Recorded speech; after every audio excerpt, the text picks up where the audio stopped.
Саламатсыздар бардыктуу Манас телеканалынын көрөрмандары, түркүн түстүү бейнелерди чагылдырган автопортрет программасынын кезектеги чыгарылышын тартуулайбыз сиздерге. Бүгүнкү коногубуз театр жана кино актеру Жеңишбек Исманов. Саламатсызбы? Кош келдиңиз студиябызга. Арыбаңыздар, рахмат, ыраазычылык билдирем студияга чакырганыңыздарга. Кандай келип алдыңыз? Маанайыңыз кандай? Жакшы, кичине пробка болбосо эле, баары жакшы. Эң сонунда эле, ал эми азыр болсо сизге программанын максаты жөнүндө тааныштырып өтөйүн. Программабыз коомго белгилүү болгон ар тармактын ээлери, ар түрдүү кесиптин ээлери менен коомго белгилүү адамдар менен чакырып, маек курабыз. Жакындан таанышабыз, көрөрмандарына сиздин бейнеңизди ачып берүүгө аракет кылабыз. Азыр болсо сиздин ошол балалык чагыңыздан баштап, андан аркы театр сахнасынан дейли Тасма талаасына чейин сапар алабыз деген ойдомун. Азыр болсо ошол сөздүн башында эле сиздин бала чагыңыздан баштап кеп куралы. Рахмат. Негизинен мен ушул Нарын областынын Кочкор районунун Төлөк айылынан туулуп өскөнмүн. Кулунумун десем болот. Негизинен ушу бала чакта бул чыгармачылыкка келүүнүн максаты менин кыялым эле да. Ошо түпкү көкүрөгүмдөгү бир кыялым эле. Буга эмне түрткү болгон себеби мен ушул тасмаларды көрчү элем.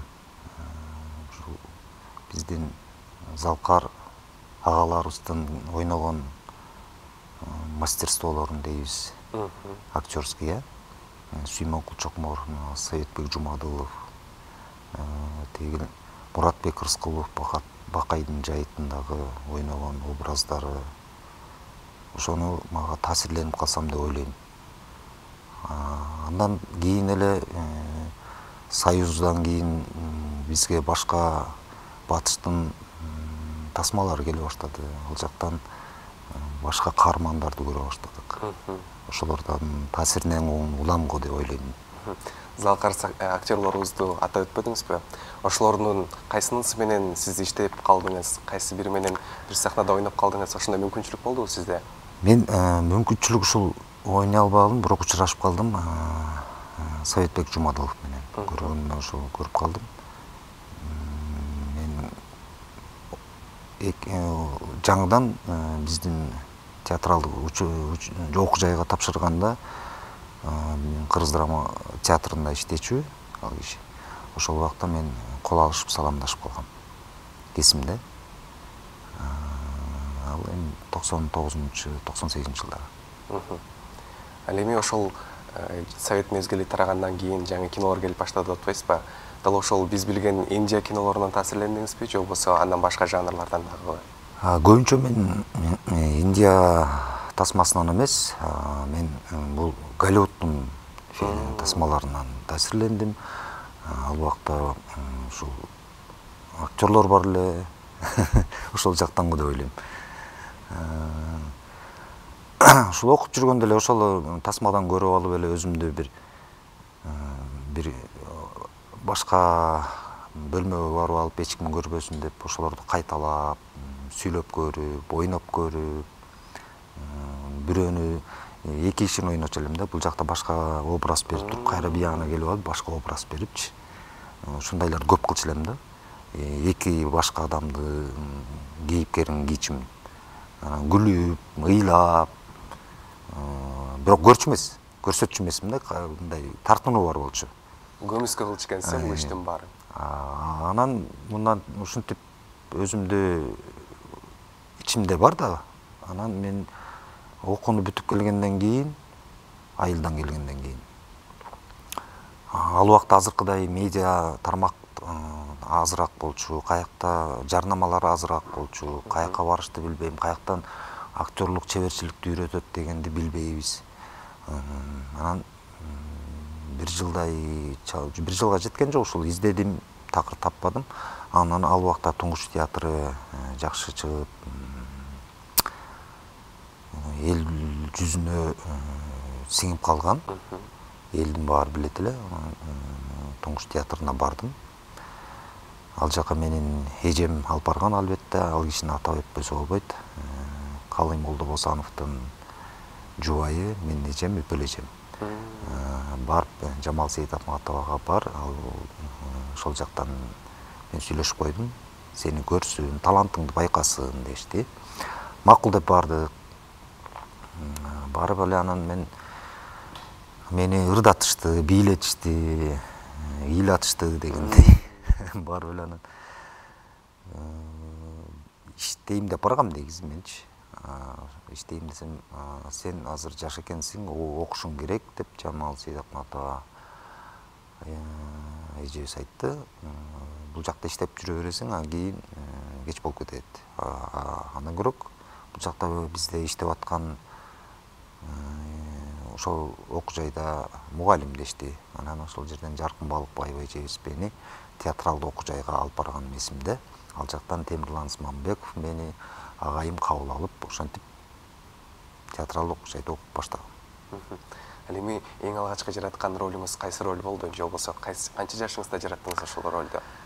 Бизде негизинен киргенде эле роль жарата койбойт. Ага чейин көп ашууларды ашабыз, суу кечебиз дегендей. Кичинекей кумдан тоо жасайбыз дегендей. Ошентип азыркыга чейин окуп жүрөм негизи мен. Ал эми ошентип 3 жылдык окуу жайды бүтүргөндөн кийин ал жакта дипломный иш болот. Ошол дипломный иште Антон Павлов Чеховдун юбилей спектаклин Замира Акылаева койдуган. Ошолдо мен баш каарманды алып чыккам. Ушу Кыргыз Улуттук академиялык драма театрынын сахнасында эң алгачкы кадамым ушу дипломдук ишимен башталып, ошондо ал убакта анан ар тараптын театрлары келип, 7 областтын театрлары келип, директорлору келип, актерлор тандашат. Анан ошолдо биздин өзүбүздүн улуттук театрдын директору Кыргызбай Осморов көрүп мени ал театрга актер катары кабыл алып иштеп калган. Иштегенден баштап эле анан келген эле жылы Марбайжиевдин Узак сапардагы поезд спектаклинде лейтенанттын образын жараттым. Алмаз Зарлыкбеков ушул мага залкар режиссер лейтенанттын ролун берип, ошондон баштап менин актерлугу иш чарбам алдыга келатат. Эми ошол жакта биринчи сапарыңыз же болбосо башатыңыз бул театр сахнасы экен да. Ал эми кино жаатына кантип өтүп калдыңыз? Же болбосо кайсы кино менен баштадыңыз? Алгачкы кадамыңыз кайсы болду? Ошол эле жылы эле бул окуу жайды окуп бүткөн жылдан театрга болсо ишке алынып киринде айтылды, документ боюнча. Ошол маалда айыл өкмөтү тартылып калды ошол жылы. 10 жылдан бери тартып элек болчу чоң фильмдер. Союз тарагандан бери. Анан ошол фильм, ошол тасмада Эринч Абдыжапаров мени Молдонун шакирти кылып бекитиптир. Эми ал жерде биринчи дебюттук деп коебуз, бир эпизоддук ролдорум эле. Ошол эсимде экен. Анда ошол Молдонун шакирти болуп мечит куруп, ошондон баштагам. Андан кийин эле ушу чиркин өмүр башталды. Ушинтип акырындан келдик. Чиркин өмүрдө ушу шаардан келген бир киргизди ойногом. Акырындан анан алдыга, анан Сундук Предков баштан каарман алдык. Ошентип баштаганбыз чыгармачылык жолдо. Ал эми ошол учурдагы айырмачылыктар кандай болду сизге? Сахнада спектакльде ойноо менен камеранын алдында кино жаратуунун. Албетте, камеранын алдында көрүүчү да бул да камера. Эл сахна бул 500 киши ойносоң, камерага 1 кишиге дегенде ойнойсуң да. Ошондо ошол эле учурда негизи сахнада ойноп атканда сенин үнүң ошол 500 адамга жетиш керек. шыбырап болсоң да жеткиришиң керек.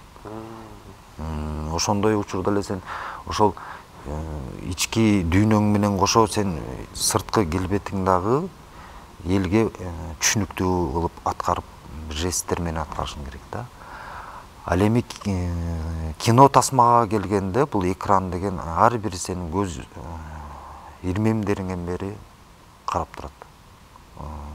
Албетте кинодо опыт керек. Бул камерага алдында иштеш үчүн башында кыйналасың. Акырындык менен режиссерлор келип айтат, бул сахна эмес деп. Бул кино, камера, сен ар бир кыймылдаганың, кичинекей көзүң жумганыңан бери, көз караштарыңан бери деп сабактар ошентип башталган. Албетте экөө башка негизинен кыйынчылыктар болот, ар бир жумушта кыйынчылыктар болот. Ошол театрга барып калганда сиздердин талантыңыздарга суктануудан башка дагы бир нерсесине суктанам. Негизи эле актерлордун же болбосо актрисалардын бул тексттерди жаттоо. Мисалы, бир спектакльди коюш үчүн менимче кеминде 250-300 барактуу бир китептин негизинде тартылган драмалар бар эмеспи? Же болбосо ошонун негизинде спектакльдер бар да. Анан ошондогу сиздердин бөлүнгөн ролдордогу тексттерди канча убакытта жаттап бүтөсүздөр? Бул эми жаттоо процесси деп айтпайбыз. Биз бул театрда иштеп атканда буну биз өзүбүзгө сиңирүү процесси дейбиз. Сиңирүү дейт экенсиздер, Мисалы деген ушул бир кичинекей эле ушул кагаз деген сөздү жөн эле кагаз деп айтпайбыз да. Бул кагаздын ичинде эмне деген сиздин программаңыз колуңузда турат, карап атасыз. Ошону биз жөнөкөй эле кагаз деп айтпастан, ошонун ичиндегинин баарын эмне кагаз болот экен, көз караш, ушул ички дүйнөнүн баарын, ал кагазда эмненин баары жатат. Ошол бир эле кагаздын деген сөздө миң түркүн эме бар. Ичиңен ушул кагаз эмне үчүн бул жака келип калды, эмне үчүн себептен кармап турасыз, бул кагаз каяктан чыкты, кайсы типографиядан келди, ошонун баарын ийне жибине чейин чукуп туруп, анан кагаздан баштаган бир сөздөн баштап канча деген сөзгө чейин биз ошол ички жан дүйнөбүз менен сиңиришибиз керек. Жөн эле биз деген шпаргалга ыр жаттандай жаттап койсок, анда бизге элге сиңимдүү болбой калат, кулагынын сыртынан кетип калат. Ошонун баарын кагаз дегенде, бул эмне болгон кагаз деп эл дагы көңүлүн бурасың. Элдин көрүп атканы, көрүүчүнүн. Бул сөз албетте жаттоодо керек. Жаттоодо бул биз спектакльде 1 айлап иштейбиз, 2 айлап иштейбиз. Күндө эле ошол сөздү акырындан бир сөздү айтылып атып эле өзүңө кандай жатталып калганы, кандай сиңип калганы өзүңүзгө да байкалбай калат. Ошондой секреттер бар. Эң сонун сырды айтып өттүңүз. Негизи анан сахнадан ары кетпей эле туралы, дал ушул көп жылдан бери коюлуп келаткан сахнада Манастын улуу Семетей драмасы дейбизби, же болбосо спектаклинде көбөштүн ролун аткарат экенсиз. Дал ушул ролду аткарып калууңуздун башатында кимдер болду, же болбосо кимдер сизге сунуштады ушул ролду? Ошол жөнүндө айтып өтсөңүз.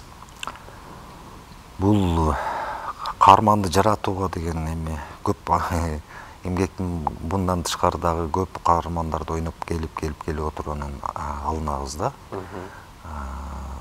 Режиссерлор байкайт, бул көп кырдуу каармандарды жарата алат, бул каарманды да алып кете алат деп ишенип туруп анан берет да. Бул негизинен 30 жылдан берики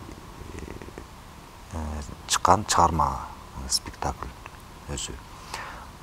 Андан бери 3-4 каарма актерлор ойношкон. Акыркы ойногондо мен көрүп калдым, Дүйшөн Байдөөбөтов агай ойноду эле. Анын ойногондорун көрүп мен ошол убакта студент элем. Аябай өзүнө берилип, ушундай бер жакта карап турган адамдын жан дүйнөсүн дүркүрөтө, коркута турган бир эме каарманды жаратты эле да. Анан мен ошону бир ойносом деген кыялым бар эле. Жакшы тилек кылсаң, кыялдарың орундалат окшойт. Анан Эгемберди Бекболиев ушул агайыбыз бизди бул спектакль 30 жылдан бери кайталанып эле ойнолуп келатат. Биз башкачараак кылып эме кылалы деди. Жаңы каармандарды аралаштырып, жаштарды, жаңы кандарды киргизели деп.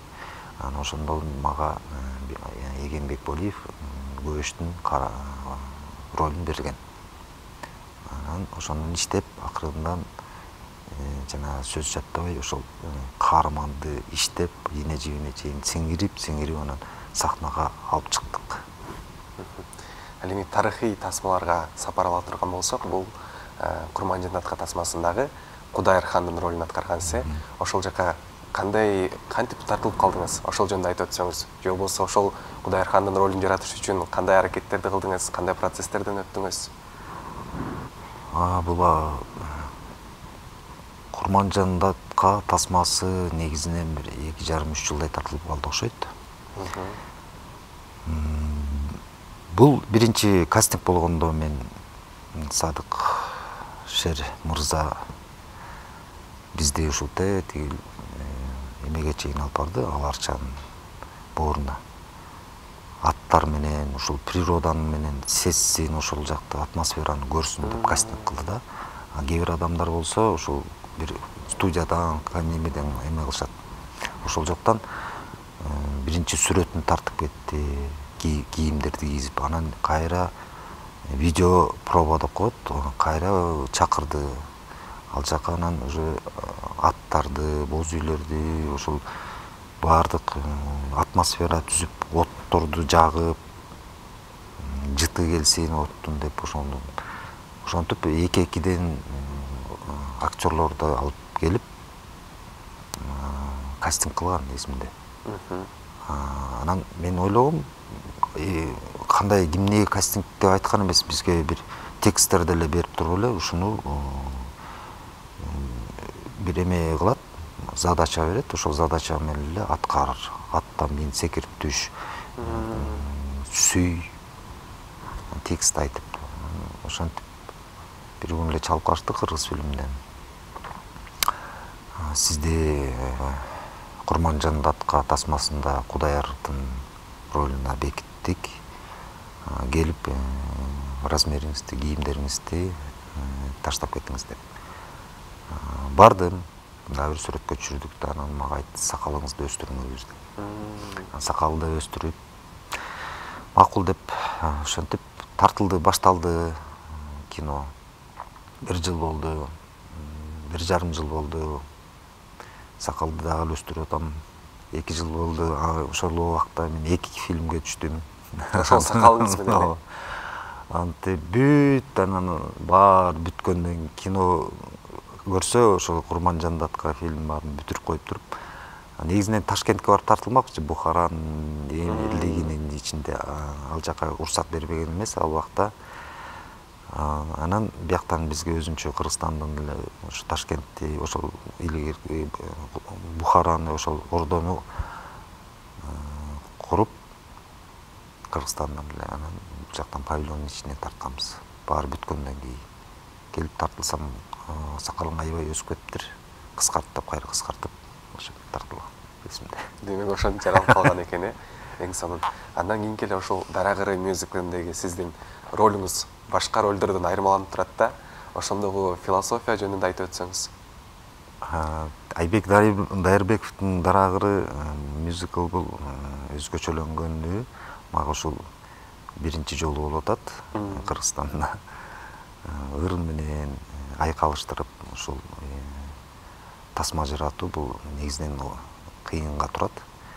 Айбек Дайырбековду да ыраазычылык айтып кетет элем. Ушундай тасмалардын көбүрөөк бизде кыргыз элибизде болсо жакшы болот деп. Бул жерге мен ушундай эле кастинг менен эле келип эле өтүп калганбыз. Анан съемкалар жүрүп атты. Менин башка съемкада элем. Ал убакта да анан чакырып калды. Сиздин съемкаңыз Баланчан чүгүндө келип калыңыз деп. Макул деп бардым. Барып Кочкордун Шамшы өрөөнүндө тартылып аткан экен. Анан барып мени карап, Айбек, Так, муну эме кылла. Ошол мен орто кылымга алып баргыла дейт. Жаза кыла дейт.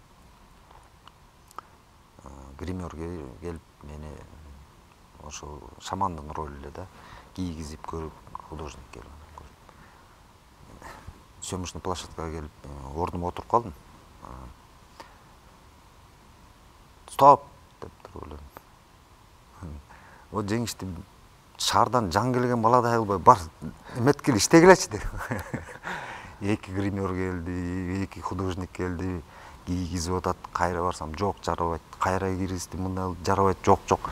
Муну буза албай атпайсызбы? Эми өзү татынакай болупсуң, эмне кылат? Бускула деп атат. Эми эптеп атып ошол буяк сыяктан баарын, сакалдын баарын чаптап, өрүп, ошондой кылып атып, анан мен шаманды художниктерге рахмат айтып кетем.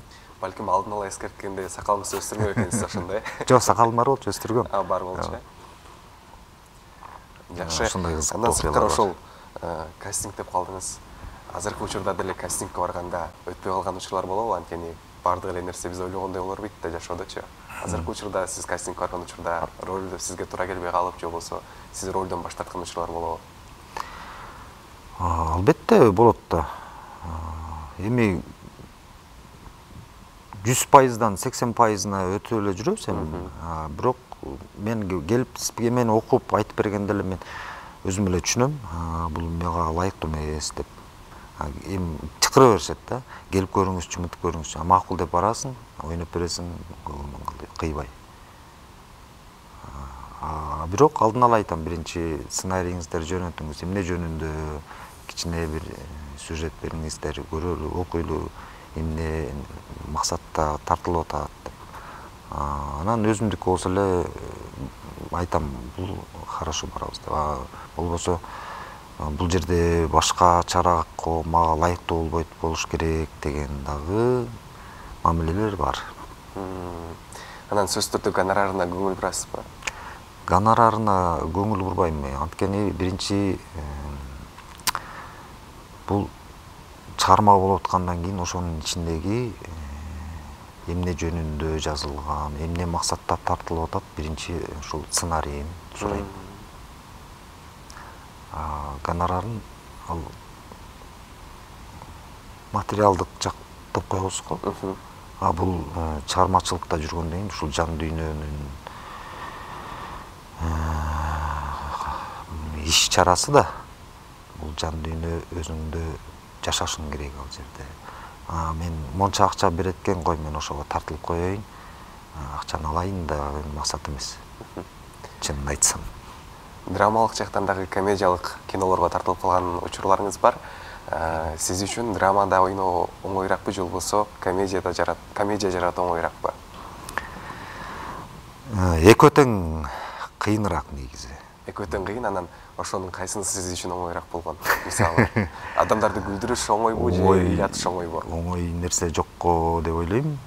Ар бир салыштыра келсек деген. Ар бир чыгарманы алып окуп чыкканда ошолго деген башка жак, башка нук менен өзгөчөрөөк, бул ролуңа окшоштурбай, бул башкараак, башкачараак алып чыкканга аракет кылып, ойногонго аракет кылабыз негизинен. Драмада болгон күндө дагы драманын башка нукта, башка каармандын кейпин кийгенге аракет кылабыз. Негизинен айтылып калат, айтылып жүрөт, негизи айтылат. Бул комедияны жаратыш кичине кыйыныраак. Демек адамды ыйлатууга караганда күлдүргөн кыйыныраак болот экен, Эми көп тармак бар бул жерде. Терс каармандарды ойногон, анан оң каарман жанрда деп коебуз. Анан жанрга келгенде драманы, мелодрама, комедия, же болбосо бир өзүнчө башка бир стилде алып чыксаң,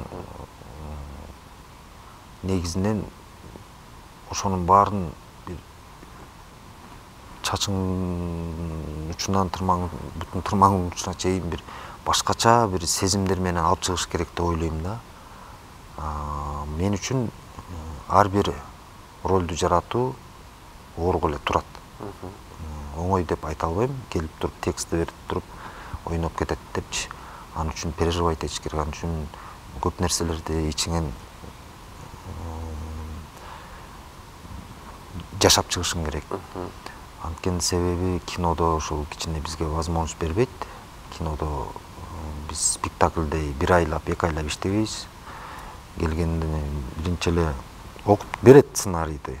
Бирок сценарийди бергенде өзүң отуруп алып турган жерде өзүң режиссер болбойсуң, албетте, өзүң жаттап албайсың, өзүң ошентип сиңирип жашап албайсың. Аны площадкага келгенде режиссер менен акылдашып, кандай кылыш керек, мындай кылыш керек. Ал өзүнүн задачасын берет, өзүнүн версиясын айтат, а мен өзүмдүкүн айтам, ошентип биргелешип туруп анан площадкага чыгасың. Чейин өзүң чөө отуруп алып эле монт кыялданып, монт өзүңчө образ түзүп алсаң, режиссердуку менен сеники туура келбей калса, анан туура каша болот да, мындайча айтканда. Ошол басымдуу бөлүгүн терс каармандарда ойноп каласыз да. Сизде таарынуу болбойбу негизи? Эмне үчүн мага таарынуу болбойбу? Мисалы режиссерлорго эмне үчүн мага оң ролду берип, оң каармандын ролун ойнотпой атасыңар деген сыяктуу. Баягы тамашачыны аралаштыруу да бул баягы таарынып калбайсызбы кээ бир учурларда? Мага терс каармандар берип атасыңар деп. Мындай да. Мисалы театрда оң каарманым, терс каарманым караганда оң каармандарым көбүрөөк кичине. Фильмде бир терс каарман ойноп койдуңбу? Болду. Ким ойнойт?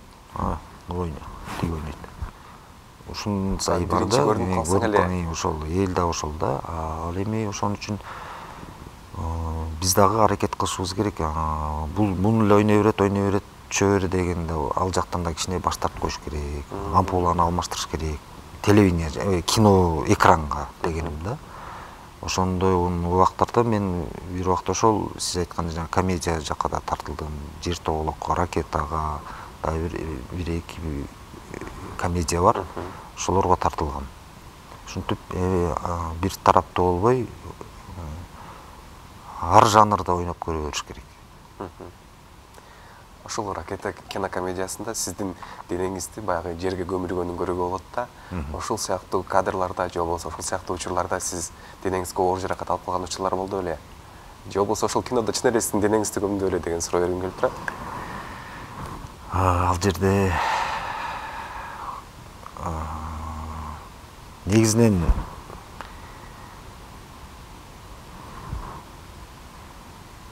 көмөбүз дешти. Тиякта жазылуу да көмүлүп турат, баштар чыгып турат деп. Анан мен ойлогом, мен мындай жана бачоктор бар го, ошо отурасың, анан бул жериңен мындай кесип, анан кумдарды себелеп коет депчи.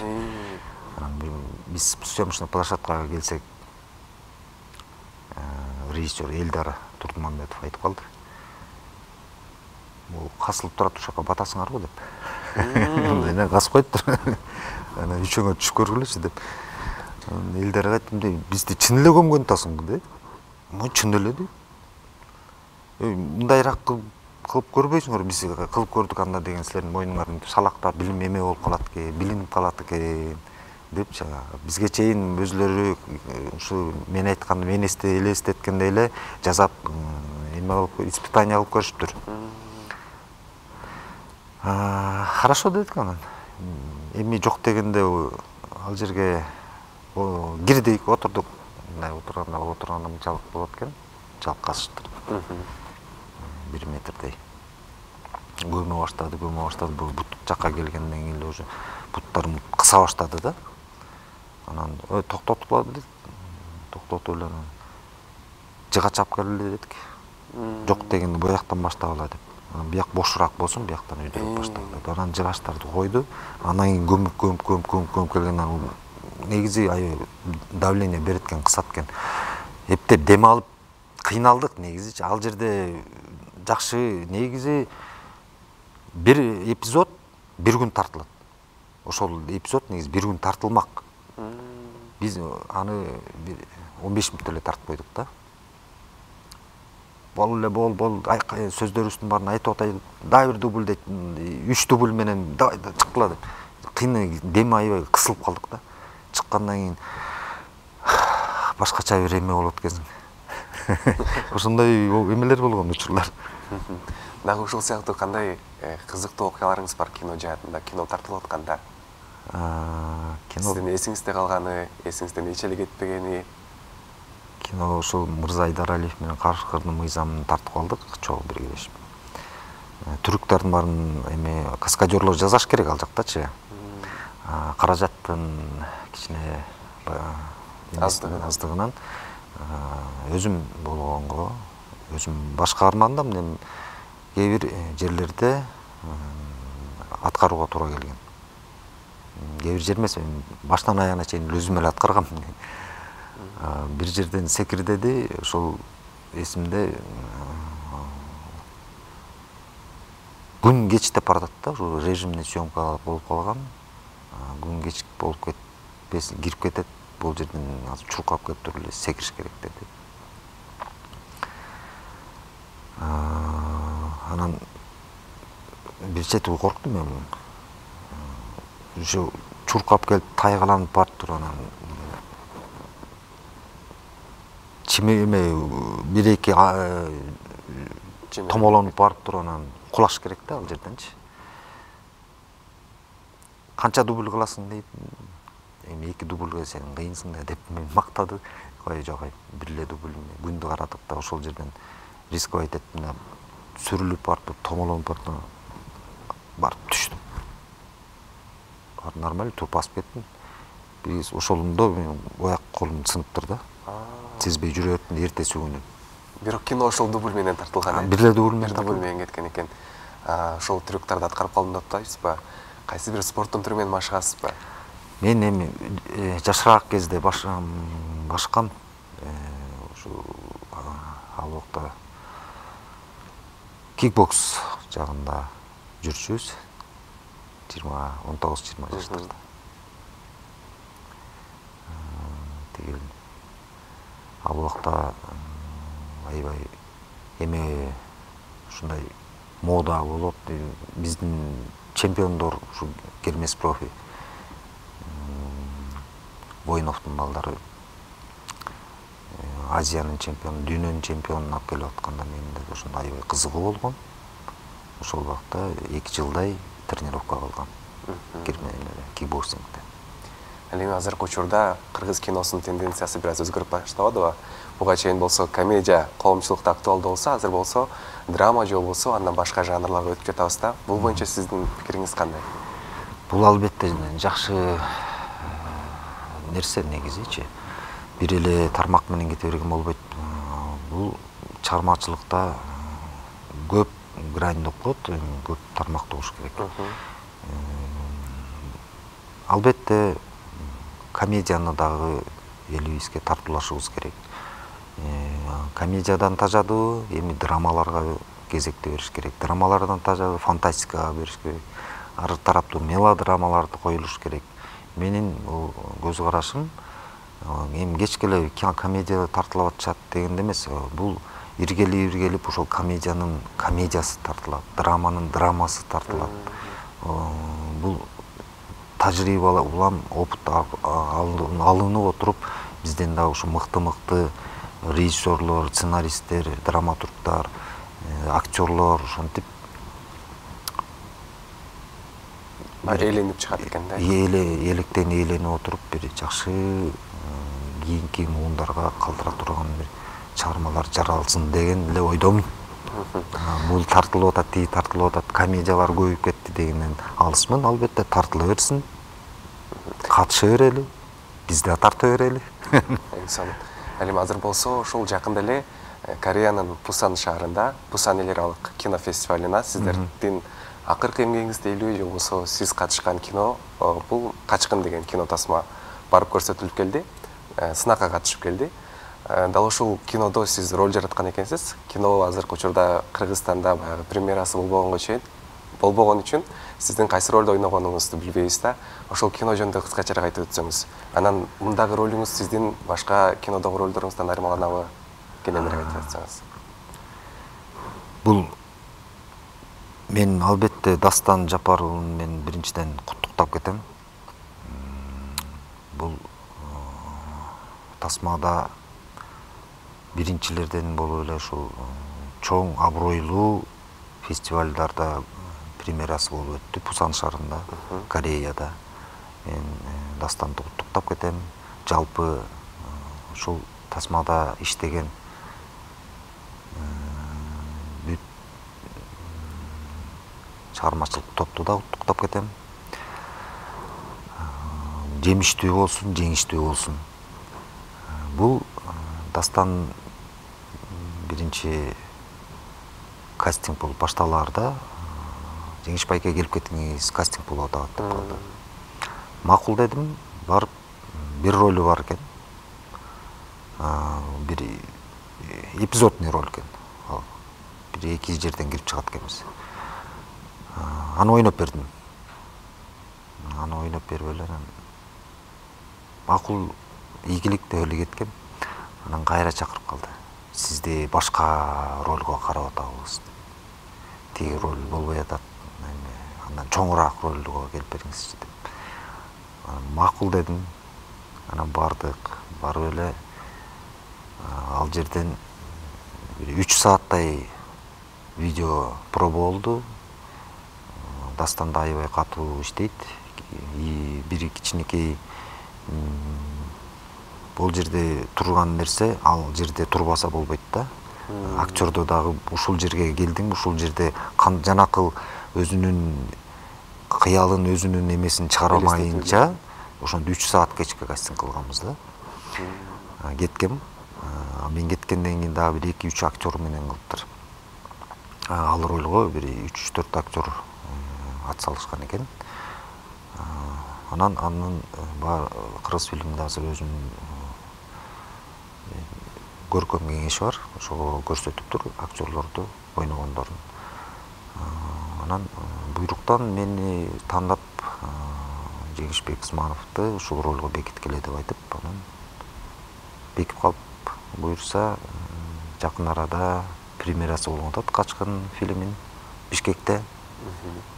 Көрөрман биздин элибизге, кыргыз элине, кино көрүүчүлөргө айтат элем, келиңиздер, көрүңүздөр деп.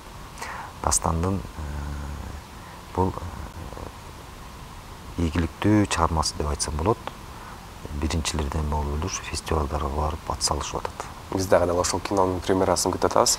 Ал эми кандай роль жарата турганын сыр бойдон калтырат окшойсуз, э? Албетте, азыр ачып салсам болбой калат окшойт. Кызык кетип калчу да анда.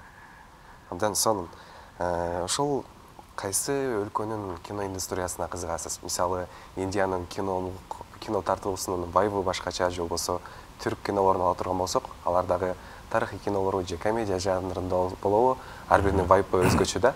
Сиздерге кайсы кинонун же болбосо кайсы өлкөнүн кино индустриясынын вайбы жагат? Бул жерде ар бир мамлекеттин өзүнүн идеологиясы, өзүнүн көз карашы, өзүнүн тармагы, кино индустрияга болгон кинону өнүктүрүүсү, жалпылап келгенде эле бир эле чыгарма, бирок бир башкача тармакка алып чыгыш керек да, өзүн көрсөтүш керек. Ошонун эле учурда чыгармачылыкты өзүнүн закондору бар, кинонун ошону менен дагы бирге ала жүрүш керек. Мен ошол Темир Берназаровда режиссерлукта окудум. Агайым айткандай, бул чыгармачылыкта албетте чек жок. Ошол агайымды окуп атканда бизге көп өлкөнүн кинолорун көрсөттү. Көп көзүбүздү ачты десем болот. Негизинен мага ушул чыгыштын эмелери, сиз айткандай вайпы деп атасызбы? Ошол жактын жанры, ошол жактын мага маданияты десем болот. Идеология эмеси эмес, маданияты, жүрүм-туруму көбүнчө мага ошол чыгыш жактын чыгармаларын көрөм. Корея, Япония, Китай, анан жакынкы биздин батыштан болсо ушу Ирандын фильмдерин. Анан албетте Голливудтун техникалык өсүшү, Голливудтун кандай тартуусу, элди кандай көрсөтө алабыз деген тарабы мага жагат. Элди жыйноо тарабы да. А түпкү чыгармачылыгынан ушул батыштын тасмалар. Демек, эгерде сизде батыш кинолоруна тартуу мүмкүнчүлүгү болсо, сөзсүз түрдө катышмак экенсиз. Ал эми ошол эле терс каармандардан алыс кетпейли. Жашоодогу Жеңишбек кандай? Кинодогу Жеңишбектен менимче айырмаланып турса керек. Сиздин мүнөзүңүз кандай жашоодогу? Ошол жөнүндө айтып өтсөңүз. Көчөдөн Ассаламу алейкум. Алейкум ассалам. Сүрөткө чыгып алалы дегендер болот эмеспи? Сүрөткө чыгып, мени карап, байкесиз дегендей, жакшы эле адам турбайсызбы дейт. Эмне болду десем, кинодо аябай каардуу анан мындай көрүнөсүз го деп. Ой, жакшы элебиз, жакшынакай эле, сиздей эле болгон сүйлөп деп жооп беребиз. Анан кээ бирөө айтат сүрөткөчү, сиз жама аябай эле серьезный экенсиз, кинодо жакшынакай эле жүргөнүңүз, спектакльдерде жакшы эме кыласыз го. Анан кичине мындай серьезнойраак жүрөт экенсиз деп. Эмне болду десем, сизди эми комедиялардан көргөндө башкача деп ойлогом деп. Ар тарапта ар ким ар кандай кабыл алышат. Ошол эле учурда баягы сиздин терс каармандын ролун жаратканыңыздан таасирленип урушуп кеткен учурлар болобу, же болбосо ошол сыяктуу бир учурларга кабылдыңыз беле? Мисалы, сиздин кээ бир терс каармандын ролун жаратканыңызды көрүп калып, сен эмне үчүн ушундай кылдың деген сыяктуу. Жок, андай болгон эмес. Болгон эмес, бирок айтып калышат эми. Мындай тамаша сөзгө салышып. Эмне Алымбекти өлтүрөсүң, бергелчи деп, мындай тамаша сөз менен. Анан мен айтам, ал деген тарых. Эми Кудайырхан ал ошол учурда ошондой тарых жазылган экен, ошондой болгон экен. Мен ал жакта Кудайырхан ойносо, жазалса ишти жазагандыр, а мен актер Жеңишбек Исмановдо менде эмне күнөө деп мен да күлөм. Ошондой. Ал эми өзүңүздү ушул ар тараптан өнүктүрөм деп калдыңыз, же болбосо баягы чыгармачыл адам ар тараптан иштеш керек деп калдыңыз, ишти үстүндө жүрүш керек депчи. Сиз баягы роль жаратуу үчүн, же болбосо дал ушул жаатта кандай аракеттерди кыласыз? Мисалы, мындан да жакшы ролдорду аткарыш үчүн өзүңүздүн бир ыкмаларыңыз барбы?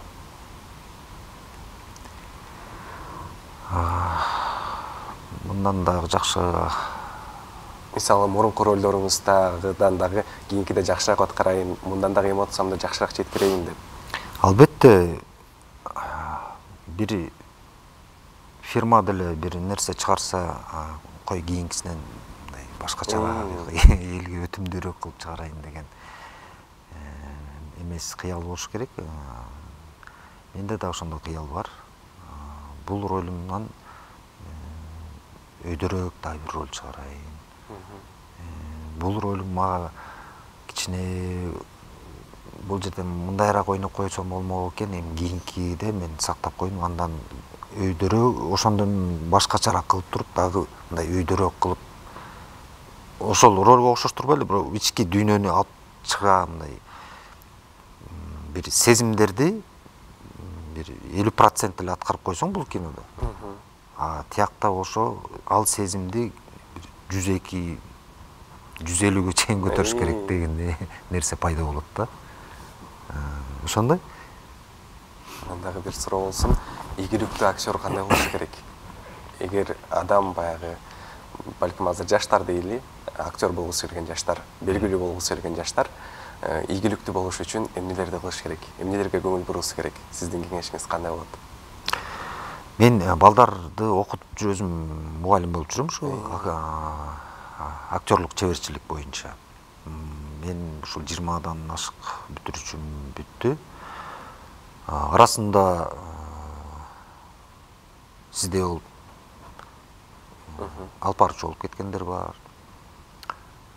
Фильмдерде тартылып жүргөндөр бар. Ошол эле фильмде иштеп жүргөндөр бар.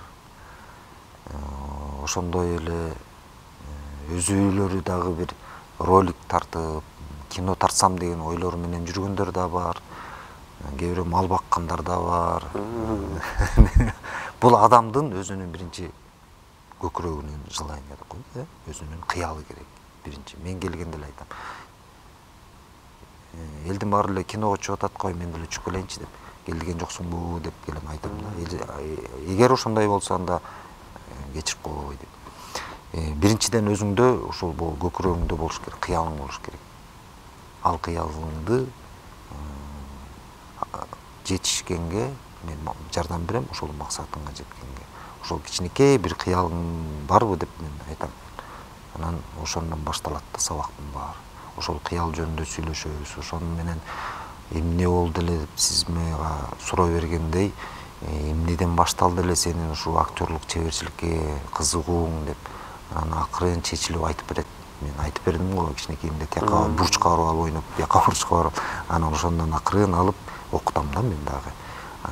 Мына жакында да ушул башталганда окуу жайым набор башталды десем болот. Ушул ноябрдан баштап окута баштайм. Каалоочулар болсо келиңиздер менин курсума. Ал ошол жаш таланттарды таптап аткандан кийинсиз аны айтып койгонсуз, айрымдары баягы алып баруучу болуп кетти же болбосо кино жаратып атат, баягы роль жаратып атат депчи. Алардын ийгилигин көргөндө сизде кандай сезимдер болот экен? Албетте мен айтып турам. Жаңы ушундай кастингдер болгондо баарына айтам. Баргыла, киргиле, окугула, өзүңөрдү көрсөткүлө. Бул менден окуп алып эле бүттү таштап кетип, мен актёрмун деп кетип калбагыла. Андан ары дагы дальше өркүндөтүп өстүргүлө, китепти көп окугула. Мен сабагыма келгенден бир китепти окуп чыгышат да. Анан аны отуруп алып талдайбыз. Бул эмне болгон каарман экен, мунун ичинде кандай көйгөйү бар экен, эмненин максаты бар экен, эмнеге жетиш керек экен, ошонун баарын талдап, анан ал жөн эле сыртка чыгып алып эле мынтип клоун болуп, маймыл болуп ойногондо эмес, биринчи буякты оңдош, буякты ойготуш керек ичти. Ич ойгонгондон кийин анан ойлоно баштайт келген бала. Келгенде эле звезда болуп келишет балдар. Мен кыйратып таштайм деп. Анан 1-2 сабактан кийин ай кыйын экен биз деген телевизордон көрүп алып эле. Мен монун ордунда болсом мен кыйратып таштаман, мен мощный ойноп коймокмун деген сөз балдар бар келет.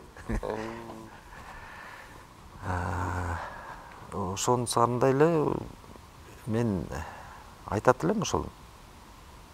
Биринчи өзүңдүн ошол кыялыңга жетиш үчүн акырынчыл эмеден башташ керек, кичинекей тепкичтен, кадамдардан башташ керек. Анан айтам, жанып алат жылдызчы, анан бир тез жанган жылдыз тез өчөт деп. Акырындан жанып жангыла дейм. Шашпагыла эч нерсеге, өзү келет, бир күнү келет деп айтам. Жок, агай, мен көрүнүшүм керек болуп атат, мен айылдары көрүш керек болуп атат, мынчы керек болуп.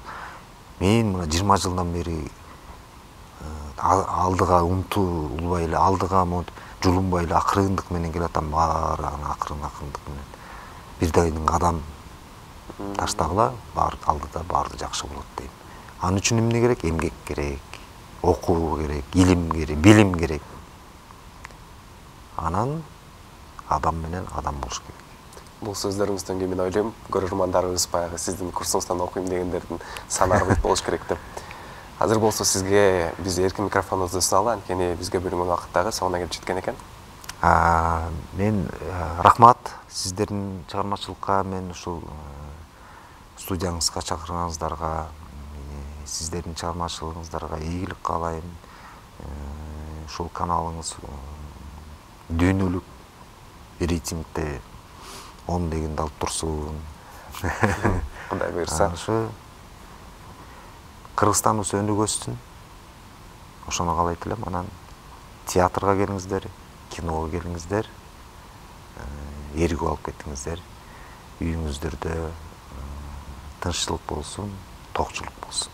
Сиздин дагы убактыңызды бөлүп келип бергениңиз үчүн терең ыраазычылык билдиребиз. Жана чыгармачылык, эргүү жана ийгиликтерди каалайбыз. Ардактуу көрөрмандарыбыз, сиздер Автопортрет программасында театр жана кино актеру Жеңишбек Ысманов мырза менен маек эфирге күбө болдук. Аны мен Элдер Асылбеков алып бардым. Кайрадан эфир аркылуу амандашканча саламатта туруңуздар.